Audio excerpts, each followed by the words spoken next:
നമ്മളിപ്പോൾ ഉള്ളത് കോട്ടക്കുന്നാണ്. കോട്ടക്കുന്ന് നമ്മുടെ മലപ്പുറം ഡിസ്ട്രിക്റ്റിലുള്ള ഒരു ഹിൽ ഏരിയയാണ്. അവിടെയാണ് നമ്മളുള്ളത്. ഇവിടെ കാണാൻ കുറേ കാര്യങ്ങളുണ്ട്.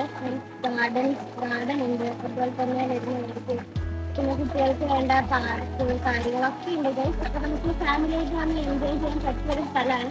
അപ്പൊ എല്ലാവരും വരണം. നമുക്ക് ബാക്കി വിശേഷങ്ങളിലേക്ക് ഇറക്കാം. നമ്മളിപ്പോൾ ഉള്ളത് എവിടെയാ? കോട്ടക്കുന്നിലാണ്. കോട്ടക്കുന്ന്. നമ്മൾ ഇപ്പം ഈ കോട്ടക്കുന്നിന് ഡയറക്റ്റ് നമുക്ക് ഇവിടെ മരുഭൂമിയിലേക്ക് കടക്കാനുള്ള ഒരു ഇതൊക്കെ ഉണ്ട്. ഇവിടെ മറ്റേ നമ്മളെ ഇങ്ങനെ ഒരു ബബിൾസ് പോലെ അതിൻ്റെ ഉള്ളിൽ കയറി കിടന്ന വേറെ ലോകം. അതാണ്. നമുക്ക് അങ്ങോട്ട് പോവാം. ഞാൻ നിങ്ങളെ അങ്ങോട്ടേക്ക് ക്ഷണിക്കുന്നില്ല. നമുക്കിവിടെ ഒട്ടകമുണ്ട്. ഒട്ടകത്തിന് നമുക്ക് പുല്ല് കൊടുക്കായിരുന്നു, പക്ഷെ ഇപ്പൊ പുല്ല് കൊടുക്കേണ്ട ആളിവിടെ ഇല്ല.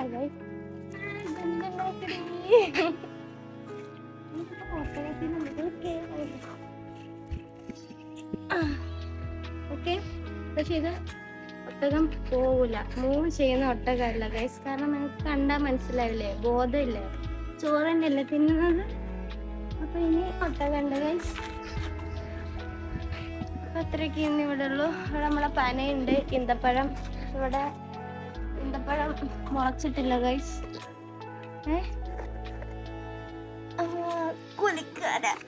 കുലിക്കാൻ പറയാണ് ഗൈസ്. അപ്പൊ നമുക്ക് ഉള്ളിൽ കയറി നോക്കാം. എക്സ്പീരിയൻസ് എന്ത് തണുപ്പാണോ ചൂടാണോ? മരുഭൂമിയല്ലേ, ചൂടായിരിക്കും. ഓക്കെ, നല്ലൊരു എക്സ്പീരിയൻസ് ആണ് ഗൈസ്. അപ്പൊ നിങ്ങൾ കോട്ടക്കുന്ന് വന്നിട്ടില്ലെങ്കിൽ വരണം ഗൈസ്, ഫാമിലിയായിട്ട് വരണം. അവിടെ ഇരിക്കുക, ഒട്ടകത്തിനെ കാണാൻ പോവാ. പിന്നെ ചെടികളുണ്ട്, പൂക്കളുണ്ട്, നൃത്തം ചെയ്യാൻ നമ്മളെ മറ്റേ സുനയുണ്ട്. കാണാൻ നല്ലതാണ്. നിങ്ങൾക്കിപ്പോൾ ഫോട്ടോ എടുക്കണം, അല്ലെങ്കിൽ നല്ല വീഡിയോസ്, ഡാൻസ് വീഡിയോ, അല്ലാത്ത വീഡിയോ ഒക്കെ എടുക്കണമെങ്കിൽ ഇതാ ഇവിടെ വന്നിട്ട് നിങ്ങൾക്ക് എടുക്കാവുന്നതാണ്. നല്ല വ്യൂ എന്ന് പറഞ്ഞാൽ നല്ല വ്യൂ ആണ്. പൂക്കൾ നീയും കാണുന്നില്ലേ?